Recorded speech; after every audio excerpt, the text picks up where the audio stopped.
It is Ticket Tuesday, and Sean Bass from Diamond Talk. Of course, you hear him with Mino during the day as well, but they do a post-game show after every Ranger postseason game, the next one of which will be World Series Game 1, Friday night in Arlington. Sean, your emotions as the Rangers closed it out last night? Oh, thrilled, just like everybody else in DFW. And to wait 12 years to get back to this point, it was pretty sweet to see that final out last night and the way they jumped out early. And it was an emotional ride. Friday night, when you lose that heartbreaker, to come back and win Game 6 and Game 7 in Houston, it was a special 48 hours. It's just been a crazy series altogether, crazy postseason. Rangers winning 8 straight road games, defeating the Astros, the reigning champs. But when you talk about Adolis Garcia, just an amazing story there. He set a postseason record with 15 RBIs in a single series.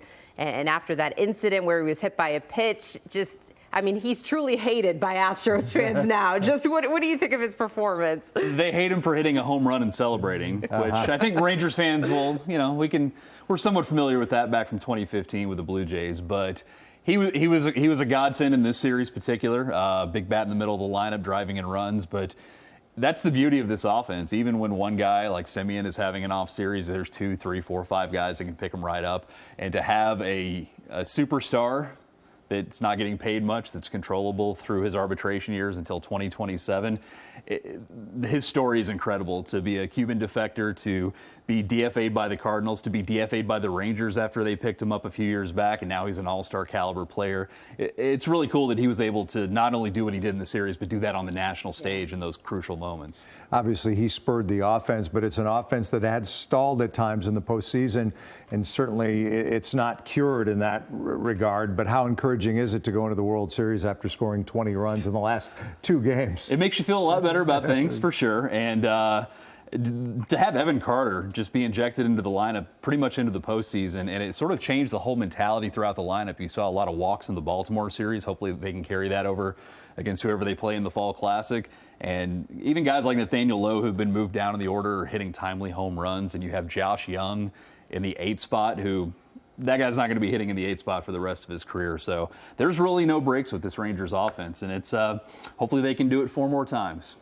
All right, Sean, let's talk about some pitching. Scherzer struggled for a 2nd straight outing yesterday. Evaldi, Montgomery looks solid at the top of the rotation. Max, not so much there. How does the rotation stack up in your eyes? The rotation is what it is. You have an ace in Evaldi, an ace in Montgomery, and you have Max Scherzer, who has had 2 starts in the past month and a half.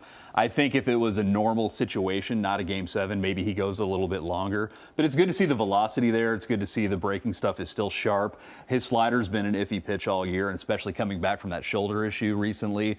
I don't know if there's a lot of trust in it right now, but hopefully the offense can continue to paper over some of the pitching issues. We know the bullpen can be an adventure, as we saw in Game 5. But I feel good enough about where the rotation is at this moment in time. It just depends on how they do when the lights are the biggest coming up in a couple days. Let's harp on the bullpen for a moment, Sean. We did that a lot this year. There's Spores, and there's Leclerc. Yes. And then there's Spores, and there's Leclerc. Chapman, that's the wild card. How horrified would you be, would more importantly Bochy be, to put him into any sort of critical circumstance in the World Series? I think he would be pitching in high leverage situations because he throws 104, and nobody else in the bullpen can do that. He's had plenty of playoff experience in his life, and you kind of know pretty quick with Chapman, the first batter or so, if the command's not there, it's going to be really bumpy, and if he's locked in, he can be dominant. So it's a bit of a roll of the dice there. But when you get into these playoff situations like we saw in Game 7 last night, Jordan Montgomery comes back on short rest. That really stabilized the middle of that game. And when you get deeper into a series, maybe Bochy can take a guy like Dane Dunning or an Andrew Heaney or a John Gray that can give them multiple innings to build that bridge to the 6th, 7th, 8th, 9th. For FYI, we are recording this ahead of Game 7 between the Phillies and Diamondbacks. But Sean, if you're a Rangers fan, who are you hoping wins this? I think just from a the things we just talked about with the pitching, I would like to avoid Bryce Harper and Kyle Schwarber and Castellanos and guys that do nothing but hit home runs every time you turn on a Phillies game these days. But the Arizona Diamondbacks are very good. They have a lot of underrated talent. I think Christian Walker's a really good power bat. Obviously, Corbin Carroll should be the NL Rookie of the Year. And they have Zach Gallen in their rotation, who's a fine pitcher. Merrill Kelly's seasoned. And Brandon Pfaadt, who I believe is pitching tonight. That's a pretty decent three in their rotation. They have a better bullpen than Texas, so no matter who they get, it's not going to be easy. But I feel like once you beat a team like Baltimore and you beat a team like Houston, no matter who you draw from the remaining teams in the National League, you've already faced quality opponents. So there should be no, like, I don't know. There's not going to be a drop-off, but it's not going to be a step up either. No, it should never be easy in the World Series, though, as the Rangers try to win it for the first time. You can hear Sean Bass talking about it with David Mino on Diamond Talk. By the way, Diamond Talk, after every game on the ticket, and with David Mino, my Sweet Spot co-host, he's turning 35 today. Oh, Happy birthday, Mino.